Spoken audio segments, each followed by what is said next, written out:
La Bible quotidien. Série de méditations quotidiennes tirées de l'ouvrage du pasteur Israël Leito, imprimé en octobre 2007 par la maison d'édition interaméricaine.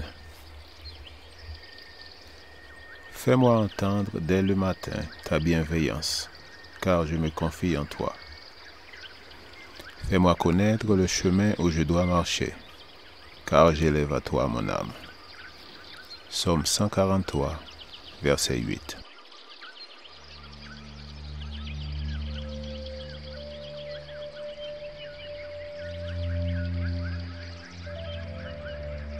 Aujourd'hui, le 28 mars, jusqu'à ce que la mort nous sépare. Verset approprié, Juge 11, verset 1. Jephthé, le Galaadite, était un vaillant héros. Il était fils d'une femme prostituée, et c'est Galaad qui avait engendré Jephthé. Dans les vœux prononcés lors du mariage, on a cette expression « jusqu'à ce que la mort nous sépare ». C'est souvent une promesse faite dans la jeunesse, mais qui ne s'accomplit pas aussi souvent à l'âge mûr et dans la vieillesse. Parmi toutes les trahisons, l'infidélité conjugale est la plus courante dans le monde. Elle survient dans toutes les sociétés. Et cette promesse, si sacrée, est aussi transgressée parmi les enfants de Dieu.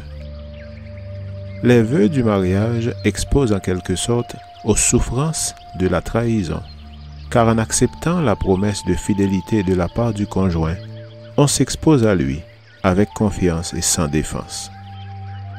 L'Éternel Dieu n'admet pas l'infidélité conjugale.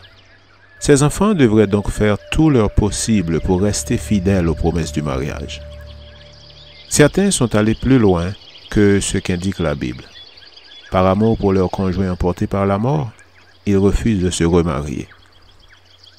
Dans certaines sociétés, l'infidélité est punie par la mort, ce qui n'empêche pas le cœur pécheur de trouver les moyens de se moquer de la loi. Il est des mariages passagers où l'on s'épouse légalement pour divorcer le lendemain.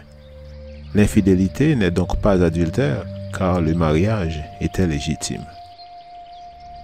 Dans le cas du juge Jephthé, la Bible déclare que son père l'engendra avec une prostituée. Bien que certains croient que la traduction correcte devrait être propriétaire d'une taverne, Jephthé put vivre dans la maison paternelle, mais il en fut chassé à la mort de son père par les enfants légitimes de ce dernier.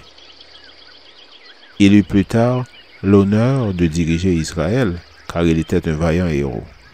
Il n'en est pas moins vrai que la conduite de son père lui fit énormément de mal. L'infidélité conjugale sème presque toujours l'amertume et entraîne des conséquences qui échappent au contrôle du coupable.